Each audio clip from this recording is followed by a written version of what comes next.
I am going to tell you a story once upon a time. There lived a little rabbit named Gugu in a lush green forest. He had a lovely home with wooden walls painted green and a round red roof made by joining branches. From afar, Gugu's house looked like a big mushroom. One morning, Gugu set out for his usual walk. He hopped and skipped, jumping over stones, when suddenly he spotted a small box. "What's this?" Gugu exclaimed in surprise. "Chirp, chirp. It's matches." A voice came from the tree above. Gugu looked up to see a fat bird sitting in its nest. Last night, the people passing through the forest left these matches under the tree. The bird chirped. "Oh, I see. But what do they do with them?" Gugu asked curiously. "They use them to start fires. I've seen them rub a small stick against the match and then a flame comes out," the bird explained. It then flew down and perched on the lowest branch. "I'll use them too, to light the stove and warm carrot soup," Gugu said excitedly and quickly resumed his journey. He didn't pay attention to the bird's entire explanation. When Gugu returned home, his mother was not there. She had gone to the bear grocer's shop, as usual, to buy carrots. Gugu entered the rabbit kitchen and found a small pot of leftover soup on the stove. He took out a matchstick from the box and brought it close to the stove.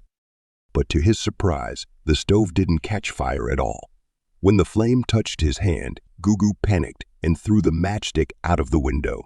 He tried again with another match, then another and another, but the stove wouldn't ignite. Gugu kept tossing the burning matchsticks out of the window in his panic. Shortly after, there was a knock on the door. Gugu opened it to find his mother. "Gugu, were you in the kitchen?" she asked. No, yes, well," Gugu attempted to explain, but his rabbit mother was in a hurry. She hurried into the kitchen and checked all the stoves quickly. Everything seemed fine. Yes, the pot of soup was on the shelf.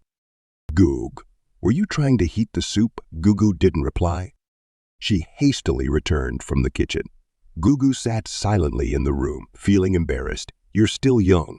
When you grow up, you'll learn to light the stove yourself," Rabbit Mother said, smelling something burning suddenly. "Oh, what's that smell of burning?"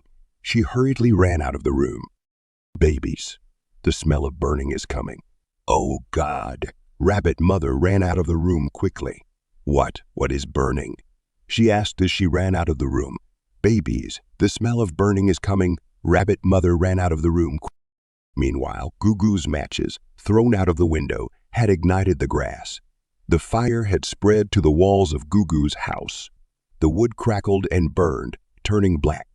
Hello, elephant sir. Please come quickly." Gugu's mother had already called the elephant brigade, who were firefighters in the forest. They had filled their trunks with lots of water from the pond. The fire was extinguished.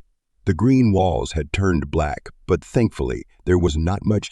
Gugu helped his mother rebuild the wall, and even the monkeys helped. They cut wood and helped in every way. Now it was Gugu's turn. He painted the wall yellow. Dear children, this story teaches us a lesson: never to play with matches.